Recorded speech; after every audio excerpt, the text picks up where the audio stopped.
အားလုံးမင်္ဂလာပါ ViVO ရဲ့ Y series အသစ် Y35 လေးကို unboxing လုပ်ပြီးအတူတူကြည့်လိုက်ရအောင်ပါ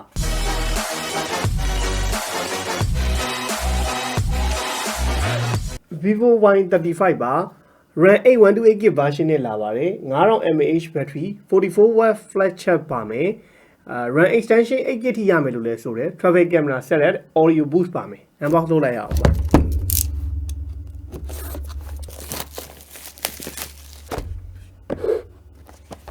အဲ့တော့ဘယ်လောက်လာတော့ကြည့်အောင်ပါကျွန်တော် Y35 လေးရဲ့ back cover design အသားနာလေးတော်တော်လှပါတယ်ဒါရွှေရောင်ပေါ့နော်ဒီအယောင်ကဒီအပြာရောင်ရောင်ပြေးလေးရဲ့ရွှေအိုရောင်လေးရဲ့ပြီးနေတဲ့ design color အသားနာအရင်လှတယ်ထုံးစံတိုင်းပဲ ViVO တွေက design အသားနာကိုဦးစားပေးထားသလိုသူ့ back cover ကကျွန်တော်လက်ရမထင်အောင်လဲလုပ်ပေးထားတယ်နောက်ပြီးတော့ဒီ website မှာကြော်ညာထားတဲ့အနေထားနောက်မှာချစ်ရအစင်းရခံနိုင်အောင်လဲတိဆောက်ပေးထားရလို့ပြောထားတယ်ဒါပေမဲ့ back cover ရဲ့ frame အားလုံးကတော့ plastic နဲ့ပဲလုပ်ထားတာအပေါ်မှာတော့50 megapixel main camera 2 megapixel bokeh camera ရဲ့2 megapixel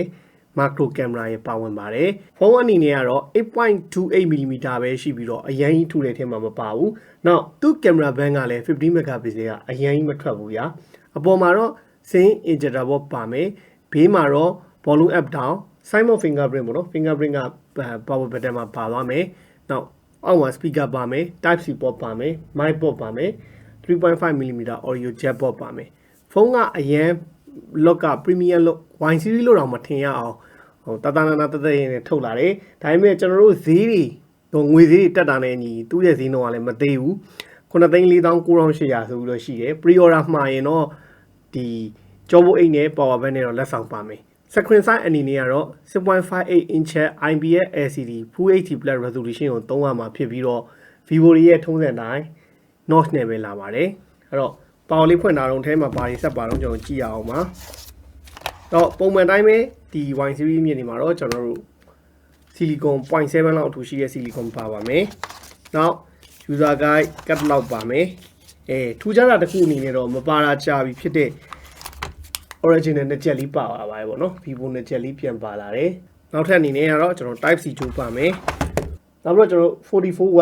flash charging ကောင်းပါပါမယ် scene injector ပါပါမယ် 3 gas slot ပါ 3 gas slot ဖြစ်တာနဲ့အညီ single 2 gas memory card က 1TB 1 terabyte ထိ 1000GB ပေါ့နော် 1000GB ထိစိုက်လို့ရပါတယ်သူ့ရဲ့ performance အတွက်ကတော့ Snapdragon 680ပေါ့နော် Snapdragon 680ကိုအသုံးပြုပေးထားတယ်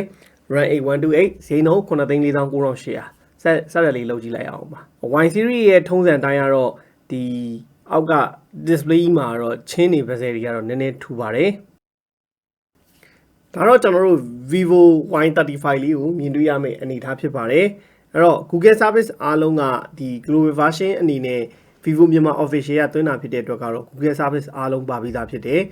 display အနေနဲ့ကတော့ကျွန်တော်တို့ Full HD Plus resolution ဖြစ်တာနဲ့အညီနောက် PPI ကလည်းကျွန်တော်တို့400ကျော်ပါတာဖြစ်တဲ့အတွက်ဒီရုပ်ထွက် resolution အနေနဲ့ကောင်းကောင်းကြည့်လို့ရတယ်တခုရှိတာတော့9သိန်းကျော်မှာ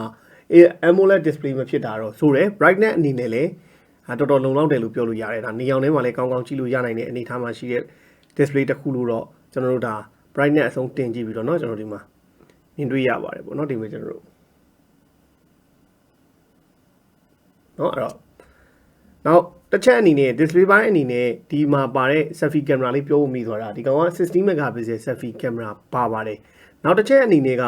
ကျွန်တော်တို့ display မှာ refresh rate 90Hz ထိကျွန်တော်တို့အသုံးပြုလို့ရနိုင်အောင်မှာဖြစ်ပါတယ် smart switch ကတော့ကျွန်တော် auto ပြောင်းပေးပါဗျာ 16Hz 90Hz လဲစိတ်ကြိုက်ထားလို့ရတယ် smart switch မှာထားတဲ့ဟိဆိုတော့လိုသလိုအတိုး shot လုပ်ပေးမှာဟို 90Hz နဲ့သုံးချင်တော့ 90Hz ပဲထားခဲ့ပေါ့ပို့ပြီးတော့ပေါ်ကဆွဲရတာ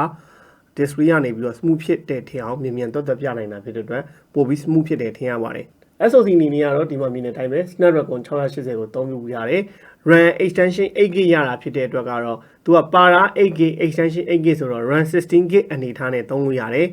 အဲ့ဒါကတော့ mic တယ်ပေါ့နော် RAM 16ပေါ့ RAM များခြင်းနေဆိုရင် virtual RAM 8GB ထိတိုးလို့ရတာ mic ပါတယ် Android version 12 Phantom OS 12ကိုအသုံးပြုရမှာဖြစ်ပါတယ်နောက်ပုံမှန် ViVO ဖုန်းတွေမှာပါနေကြ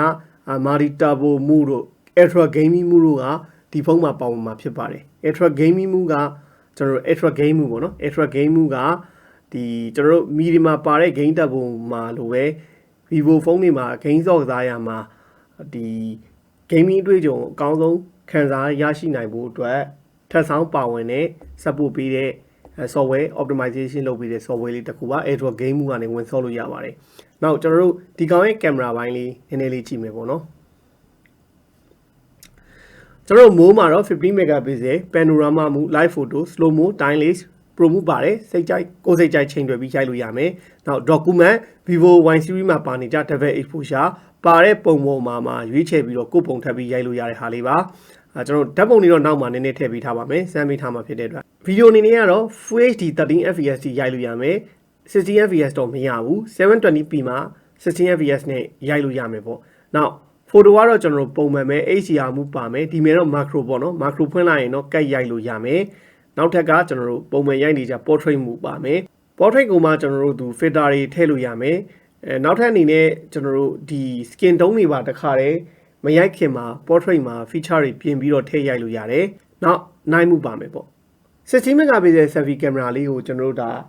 backlight ပေါ့နော် backlight အနေထားနောက်ကနေပြီးတော့ against light ရိုက်တဲ့အနေထားမှာရတဲ့ပုံရိပ်ပါဒီရုပ်ထွက်ဖွာတယ်ဆိုပေမဲ့ဒီလောက်ပုံထွက်ရတာမဆိုဘူးကောင်းတယ်ကျွန်တော်တို့ဒါပုံမှန် portrait ရှေ့60 megapixel ရလဲသူ့ရဲ့ရုပ်ထွက်အနေထားတကယ်ကောင်းတယ်လို့ပြောလို့ရတယ်ဒါကျွန်တော် Y35 နဲ့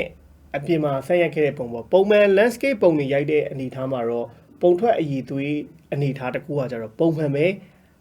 တကယ်က ViVO ကဘာကောင်းတာဆိုတော့ဒီလိုပေါ့နော်ကျွန်တော် selfie ပုံတွေကိုပဲရိုက် portrait ကိုပဲရိုက်ပေါ့နော်ဘာမှမနဲ့နိုးချင်းရိုက်တယ်ဟိဆိုတာကျွန်တော်တို့ကအိယာထားမနဲ့တိုးချင်းစမ်းထားတဲ့အနေထားတစ်ခုမှရိုက်တဲ့ portrait ပုံတွေကတိတိတတ်တာပဲကောင်းတာကိုတွေ့ရပါတယ်ဘာလို့လဲဆိုတော့သူ့ရဲ့ portrait မှုမှာပါတဲ့ဒီ software optimization တော်တော်ကောင်းတယ်လို့ပြောလို့ရတယ်ဒါ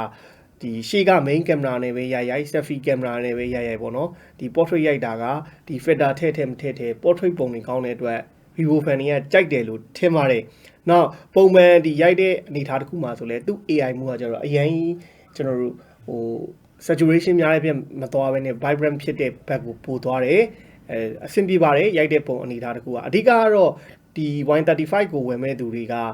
portrait မှုเนาะ ViVO series Y series ထဲမှာဆို portrait မှုတော်တော်ကောင်းတယ်ဒါဆိုရင်ကျွန်တော်လုံးဝ low light အနေထားမှာ selfie ရိုက်ထားတာပေါ့နော် selfie ရိုက်ထားတာနောက်က background နဲ့ကြည့်လိုက်ပေါ့နော်ဒါလုံးဝအလေးအောင်မရှိတဲ့အနေထားမှာရိုက်တဲ့အနေထားမှာ selfie ပုံတွေကောင်းထွက်တယ်နောက်တစ်ခုအနေနဲ့ပြောစရာရှိတာကည night shot တွေပေါ့နော် night shot ကတော့ကျွန်တော်တို့အရန်ထူးမဟုတ်ဘူးပုံမှန်ပဲအရန်ဟို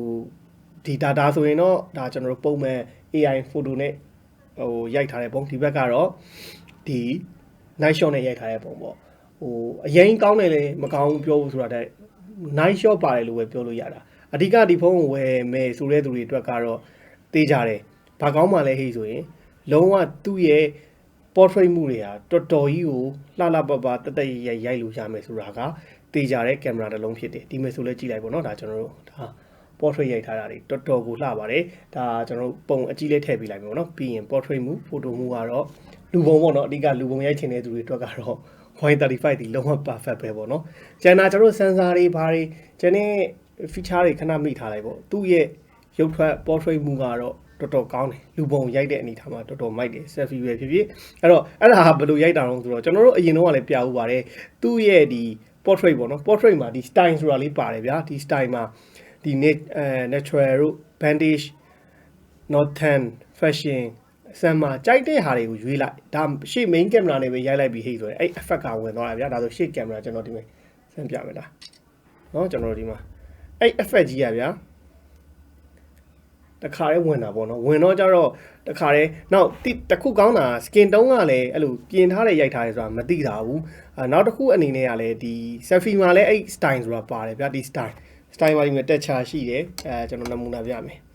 ရူကိုပေါ့နော် main ကလေးဆိုတော့ဒါ make up တွေပါရောတက်မှာပေါ့နှက်ခမ်းတွေပါသေးရပေါ့နော်ရိုက်ပြမယ်နော်အဲ့ပေါ့နော်ဟို skin tone တွေပါညာကွာလေမျက်နှာမတက်ဖဲနေဗျာနိုးချင်းသာပုံမှန်ကြည့်ကောင်းကနေပြီးရိုက်လိုက်ဒီ style နေတာထည့်ရိုက်လိုက်လုံးဝ look ကဟိုဘယ်ချိန်ထားရိုက် selfie နဲ့ပဲရိုက်နောက်ရှေ့ main camera 50 megapixel ပဲရိုက်လှပတဲ့ပုံရိပ်တွေရမှသိကြပါတယ်ဒီ camera feature တွေ software optimization တွေလိုချင်လို့ ViVO တွေကိုဝယ်သုံးနေရလို့လည်းထင်ပါတယ် Simon fingerprint လေးကလည်းကျွန်တော်မျက်နှာထဲမှာပါပါတယ်အဲ့တော့ Y35 မှာတော့ speaker တစ်လုံးပဲပါတယ် mono speaker တစ်လုံးပဲပါတယ်ပေါ့နော် USB speaker တော့မဟုတ်ဘူးဒါပေမဲ့အတန်ကတော့တော်တော်ကြီးကိုကျယ်တဲ့ထဲမှာပါပါတယ်ပုံမှန်ဒီတိုင်းဆိုရင်တော့ 100% ပေါ့ 200% တကယ်လို့ထည့်ချင်တဲ့ hate ဆိုရင်ကျွန်တော်တို့ဒီကနေတော့ 200% ချိန်လို့မရဘူးဒီ volume up down မှာထပ်ပြီးတော့ဖိထားမယ် hate ဆိုရင် तू ကတော့ဒီနောက်ကျောမှာလည်းရေးထားတယ် audio boost 2.0 ဆိုပြီးတော့เนาะအဲ့ဒါဆိုရင်အတန်200%လေးချက်လို့ရတယ်ပေါ့အတန်ကြီးကအရင်ကျယ်ပါတယ်အဲ့ဒါအဲ့ဒါဒီလိုထပ်ချက်လို့မရဘူးဒါပေမဲ့ဒီဘက်တန်လေးနှိပ်လိုက်ပြီเนาะအဲ့ဒါဆိုဒါက200% ဖြစ်သွားတယ်เนาะ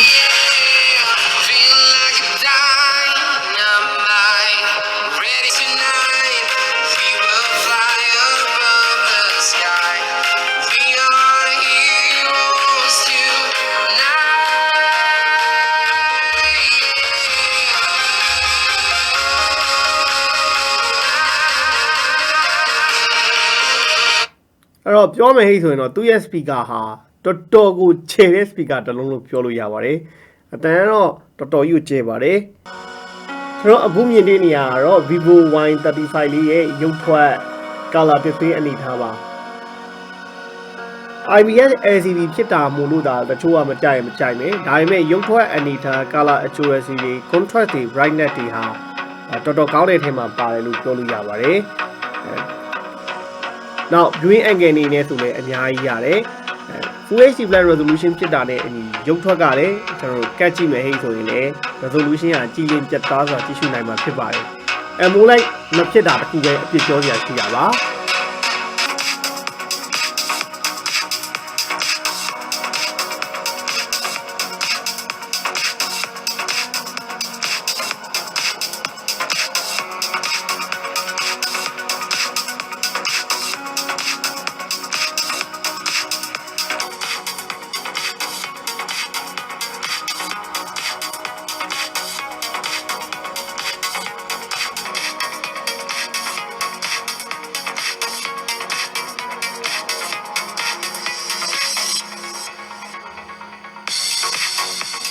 ကဲကျွန်တော်တို့အခုမြင်တွေ့ခဲ့ရတာတော့ ViVO Y35 လေးရဲ့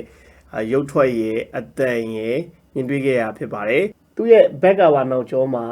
ရောင်ပြေးလေးကမကဘဲနဲ့တက်ချဒီဇိုင်းလေးတွေဖော်ထားတာလည်းတော်တော်လှတယ်ပေါ့နော်ဒီမျိုးတော့မြင်ရမှာပါနောက်ပြီးတော့နေရောင်ထဲမှာပဲဖြစ်ဖြစ်ကျွန်တော်တို့ဒါအရောင်လေးက bling bling လေးဖြစ်နေရဆိုတော့သူ့ back cover အသားနာတော်တော်လှတယ်လို့ပြောလို့ရတယ်အရောင် color အနေနဲ့ကတော့နှစ်ရောင်ထွက်တယ်ဗျရွှေရောင်နောက်တစ်ရောင်အနက်ရောင်ဆိုတော့အရောင်နှစ်ရောင်ထွက်တယ်ပေါ့နော် performance ဘိုင်းအတွက်အသုံးပြုထားတဲ့ Snapdragon 680ကတော့ daily usage သုံးတာအဆင်ပြေသလို mobile လေးကျန်လေးကောင်းကောင်း handle လုပ်ပြီးတော့ဆော့နိုင်ပါတယ်တစ်ချက်ရှိတာ patch ကြီးတွေမှာ gyroscope အရင်ကြီးမပေါ်တာမျိုးတို့ graphic အမြင့်နေမရတာမျိုးတို့ပဲရှိမှာဖြစ်တယ်ပုံမှန် daily usage သုံးတာရဲ့ဒီ camera ဘာညာရိုက်တာတော့အားလုံးအဆင်ပြေပါတယ် camera တွေကလည်းသူ့မှာပါတဲ့ camera ဟာတော်တော်အဆင်ပြေတဲ့အနေအထားတစ်ခုမှရှိတဲ့ camera တစ်လုံးဖြစ်တယ်ဆိုတော့ ViVO fan အနေနဲ့ကတော့ Y series ကနေပြီးတော့ရွေးချယ်စရာနောက်ထပ်ဖုန်းအသစ်တစ်မျိုးရောက်နေပြီလို့ပြောရင်ဒီနေ့ unboxing လေးကိုဒီမှာအဆုံးသတ်ပါမယ်အားလုံးဘိုင်းဘိုင်ပါခင်ဗျာ